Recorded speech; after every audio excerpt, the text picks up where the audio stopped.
Hi, this is Alcam. Welcome back to my channel. I'm what was Michelle's room, my wife who passed away 9 months ago. Well, interesting development in the Trump case. Unfortunately, it's not good news for Alvin Braggs.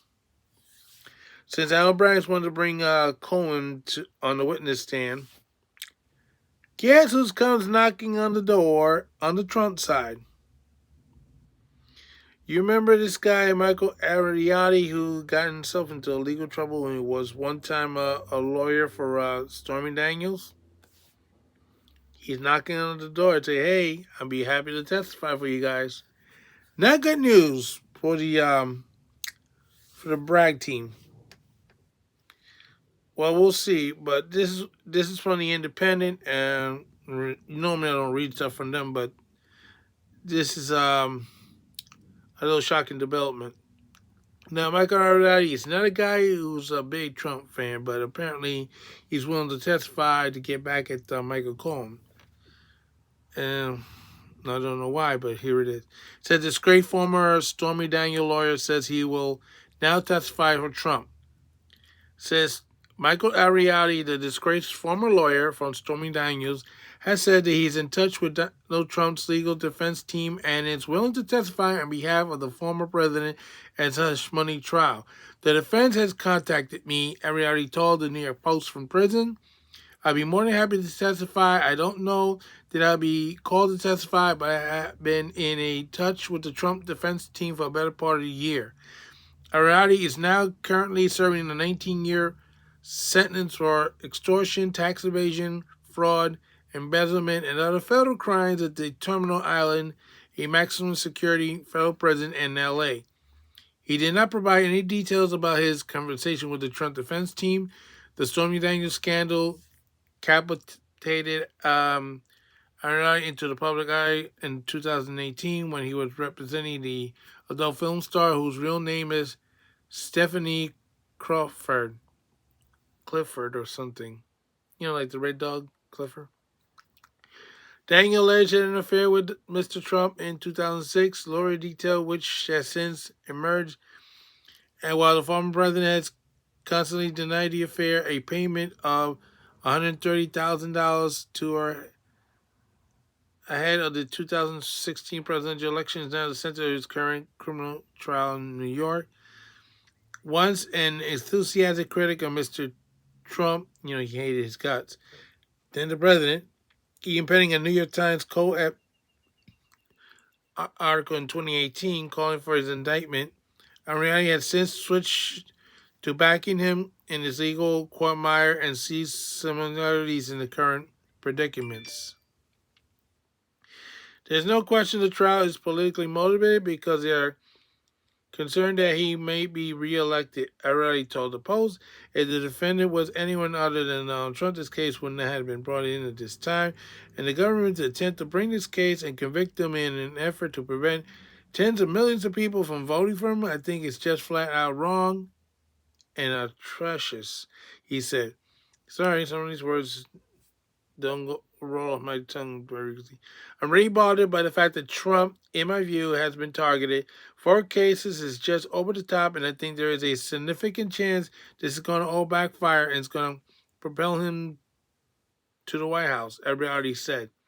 Well, we've seen the poll numbers. It keeps going up and up and up and up and not down.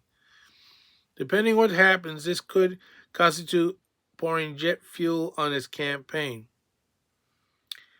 The similarity between his own incarceration and the former president's 4 indictments, he said, I think we've both been targeted by the justice system. Avenatti was once a regular guest on MSNBC and even touted by talking heads across the political spectrum as a potential presidential candidate. He added, there's a lot of people on the left that are concerned about my potential rise in the Democratic Party and my potential rise in Democratic politics and the fact that I was not someone that was easily controlled. Yeah, I'm not surprised. Any talk of a political future all came to a crashing halt in November 2018 when he was booked on charges of domestic violence. 2 years later, he was convicted of trying to extort Nike for $25 million. In 2022, he was found guilty of stealing $300,000 of a book advance money for Daniels. At the same time, he pleaded guilty to federal fraud and tax charges. Daniels testified against him in his trial and was especially scouting at the aftermath. Speaking about her now, Ariely told the Post that he expects his former client to commit perjury should he testify in Mr. Trump's hush money trial. That's a very interesting accusation.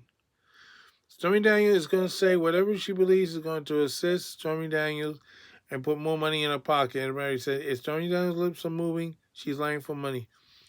Recording her past claims that she could speak to dead people and has a haunted doll called Susan, he says, I don't know how you can possibly put somebody to make those claims on a witness stand and use them as a star witness in the case against a former president of the United States running for president.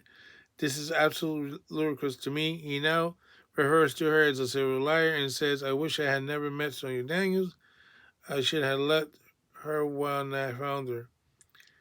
Daniels has said she's ready to testify against Mr. Trump. Speaking to the Post by phone, Daniels called Ariely a lunatic and a scumbag, but apparently does not regret the meeting. How else would she make her money? I was about to say that I also wish I never had met him, but I'm actually glad because I'm the one who helped convict him so he couldn't steal from even more unsuspecting clients, she said. As a suggestion, he might be flattering Mr. Trump in hope of his re-election. He might get clemency from his almost 2-decade-long sentence. Ariely says, I'm not saying any of this because I'm seeking pardon. Well, the thing is, this Michael Corleone clown on the Bragg side is looking for dirt to put on Trump when if Trump goes on the witness stand. He's going to use all the cases that have been going on so far, including the Judge Engeron, some gag order and the fines, and this is what it is. This is election interference. They want to put all the dirt they can. All of a sudden now, Michael Avenatti comes out of nowhere. Well, I'll tell you, if I was on the Trump team and he did that, guess what? We would put on as a witness Judge Engeron's video of him at the gym sexually harassing a woman. She telling him to get lost. He doesn't get the message. So, this guy is not up to snuff. Remember, this is the same judge who got rebuked by the appellate court, and his $454 million judgment against Trump was reduced on bond to a reasonable amount later on. So they're appealing it because they're not believing any of the garbage that he put out in that case. I'm sorry to say that. So that's where we are at now, this Trump situation. Well, this is Al Ken saying so long for now. Don't forget to stop. And by the way, that guy who set himself on fire Friday did pass away. We just found out he was an organ donor and there's donating some of his organs to people. Just because he got burned on the outside doesn't mean everything inside got burned, too. All right, take care.